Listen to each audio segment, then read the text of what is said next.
नमस्कार साथियों, मैं आपका दोस्त रामकिशन फिर से आपके साथ एक बार दोबारा आप सभी का मेरे चैनल पर एक बार फिर से स्वागत है। और मैं आज आप सभी के साथ मणिपुर में हो रही हिंसा के बारे में चर्चा करना चाहूँगा और उसके बारे में आपको कुछ तथ्य बताना चाहूँगा। इस हिंसा को लेकर पूरा विपक्ष बीजेपी को घेर रहा है और कह रहा है कि वो इस हिंसा को रोकने में लगभग नाकाम रहे हैं, और जहाँ तक थोड़ा देखे तो कुछ ऐसा है भी। मगर ये हिंसा कोई इस तरह की हिंसा नहीं है कि कोई धार्मिक हिंसा हो या कुछ आतंकवादी हिंसा हो। ये हिंसा वहाँ की 3 जनजातियों के बीच है। और मैं आपको बताना चाहूँगा कि मणिपुर मेनली 3 जनजातियों के लिए वहाँ पर 3 जनजातियाँ हैं जो वहाँ पर बसती हैं, जिनमें मैतई, नागा और कुकी है।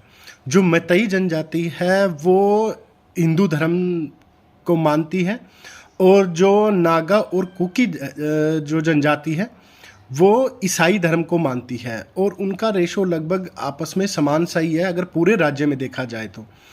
और मैं ये हिंसा भड़कने का जो सबसे मुख्य कारण है, क्योंकि ये तो सभी को पता है कि हिंसा भड़की हुई है, जिसमें कि 130 लोग अब तक मारे जा चुके हैं और लगभग 419 या 420 के आसपास लोग घायल हैं, और 65,000 लोग अपना घर छोड़ चुके हैं।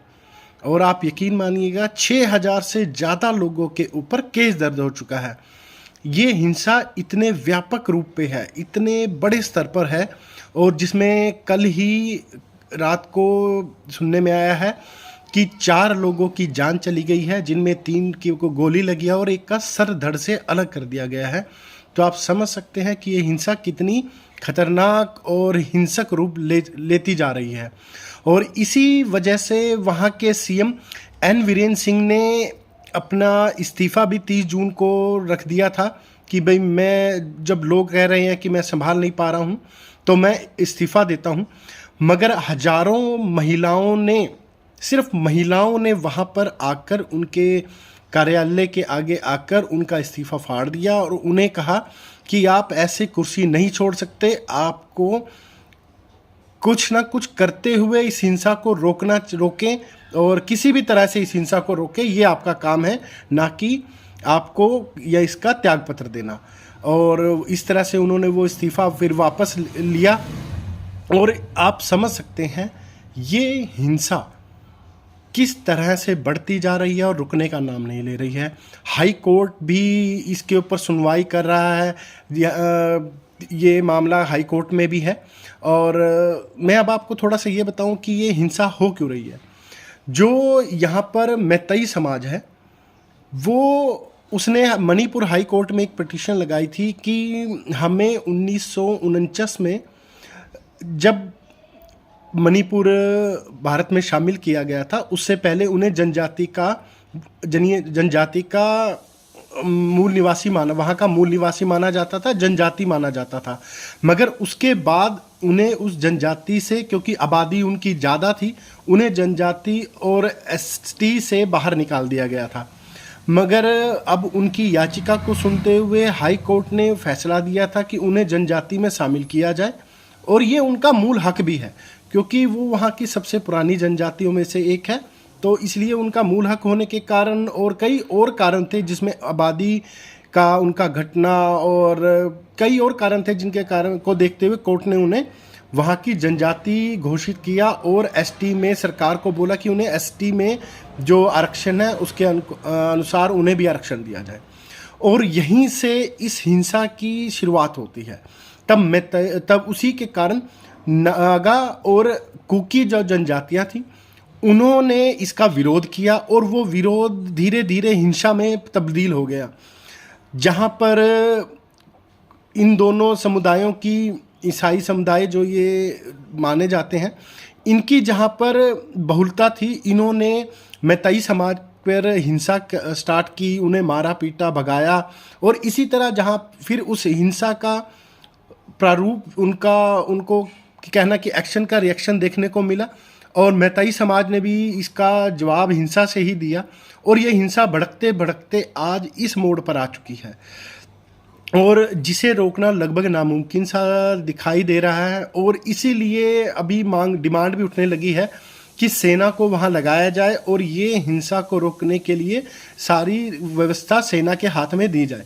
और अभी धीरे धीरे देखते हैं कि इसमें क्या नया मोड़ आता है, क्योंकि जो बाकी के दो समाज हैं, नागा और कुकी, वो चाह रहे हैं कि मतई समाज को जनजाति से हटा दिया जाए, उन्हें जनजाति में ना रखा जाए।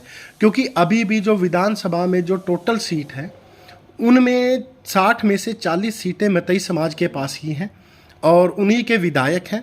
और इस वजह से वहाँ पर हिंसा है कि उन्हें ये डर है कि अगर ये अभी 60 में से 40 सीटें इनके पास हैं, तो अगर ये जनजाति में भी आ जाते हैं तो उन पे भी ये चुनाव लड़ पाएंगे और शायद वहाँ पे भी इन्हीं के विधायक बने, और जो बहुलता इनकी विधायकों की है वो फिर और भी ज़्यादा हो जाएगी। ये भी एक राजनीतिक कारण है जिसके कारण ये हिंसा और ज़्यादा भड़क रही है। क्योंकि आप जानते हैं जाति, धर्म और इसके बाद जब राजनीतिकरण होता है, राजनीति उसमें घुसती है, तो छोटे छोटे मुद्दे कब हिंसक हो जाते हैं किसी को नहीं पता लगता। इसमें बीजेपी का मैं मानता हूँ कोई बहुत बड़ा रोल नहीं है, क्योंकि ये सारा मुद्दा कोर्ट का और इनके जनजाति के आरक्षण का, इस तरह का मुद्दा है। हाँ, बीजेपी इस जो हिंसा है इसको इन्होंने जिस तरह से रोकने में लगभग ये असमर्थ रहे हैं, थोड़ा इन्हें उस पर ध्यान देना चाहिए। यहाँ इनकी विफलता दिखाई देती है और ये आगे किस तरह से इस हिंसा को काबू में लाएंगे ये हम देखते हैं। और हम सभी आशा करते हैं कि किसी तरह से हिंसा रुक जाए, क्योंकि ये हिंसा कहीं पे भी हो हमेशा नुकसान ही करती है, कड़वाहट लाती है। जो ये हिंसा की कड़वाहट है ये कई बार सैकड़ों सालों तक भी नहीं जाती है और आपस में बनी रह जाती है। तो हम इन तीनों समाजों से यही प्रार्थना करना चाहेंगे कि आप कृपया इस कट्टरता को छोड़ें, कहीं बैठकर इसका आपके नेताओं को, आपके जो प्रमुख हैं उन्हें बैठकर किसी तरह से इस समस्या का हल ढूंढना चाहिए। और मैं सरकार से और विपक्षी दलों से सभी से कहना चाहूँगा, इस समस्या में आग में घी डालने का काम करने की बजाय इसे ख़त्म करने की कोशिश करें।